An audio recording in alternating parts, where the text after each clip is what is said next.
to the 1940s ball? Oh, hey, Castle. I have no idea. I just want to feel glamorous. You should call Michelle. She's the queen of glamour.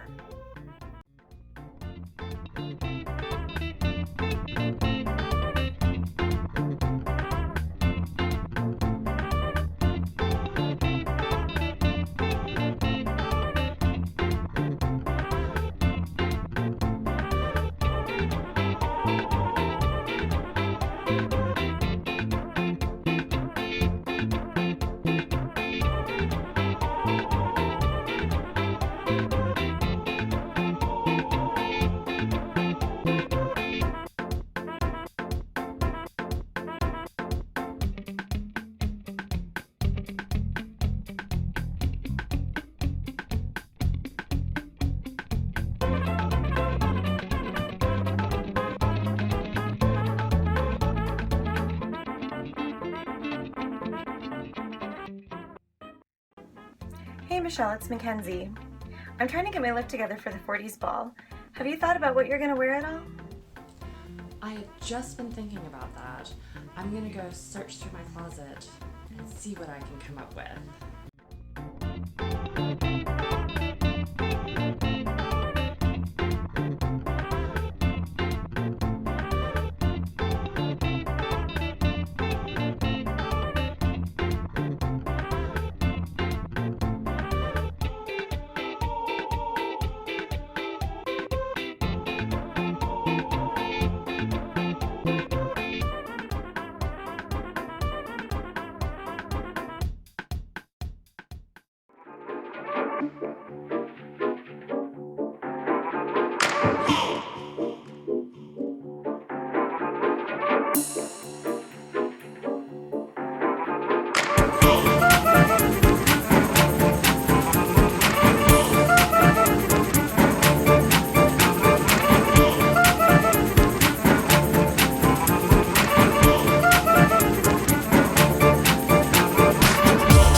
Just like women today, women in the 1940s had to make some difficult choices when it came to picking their outfits.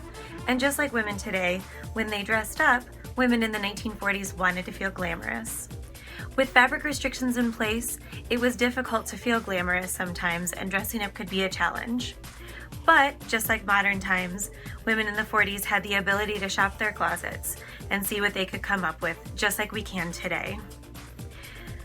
In order to help recreate the 40s look, we can actually go through what we have already and come up with beautiful looks.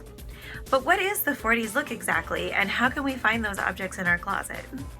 To help demonstrate this, I've actually picked out two of my favorite outfits, one vintage and one modern, to help show the silhouette. We'll start with the vintage one here. So in the 40s, shoulders were everything. You can see on this dress that it has actually exaggerated shoulder pads, nice big lapels, lots of color, narrow waist, and when I hold it up, you can see it has a really demure skirt. Later in the 50s, women were allowed to have lots of fabric, and it reflected with those beautiful fit and flare silhouettes. But the restrictions in the 40s made it so that women had to monitor how much fabric went into each garment that they wore. Next to that, we have our modern dress. This one actually came from Target and has a lot of the same silhouette that we see on the vintage dress, with the wide shoulders, the moderate silhouette with a moderate A-line skirt. I love the print on this one, and both of these dresses have a nice silky fill. And of course, accessories are everything. Any one of these dresses can be dressed up, dressed down, made to feel glamorous with all the right accessories. Finally, another option is to go online. Etsy, ModCloth, and other websites are making it easier and easier these days to get 40s reproduction. Castle's actually going to tell us the best way to measure yourself for that. Thanks, Castle. Now the trick to buying vintage online is making sure it will fit. And for that, you want to take measurements. And the three most important measurements you want to take are going to be the bust, the waist, and the hips. And when you measure your hips, make sure you're measuring at the widest point, because you want to make sure those dresses fit all your curves. Another way to do it is to take a garment that you already like the way it fits, lay it flat on the bed, and then you want to measure the bust.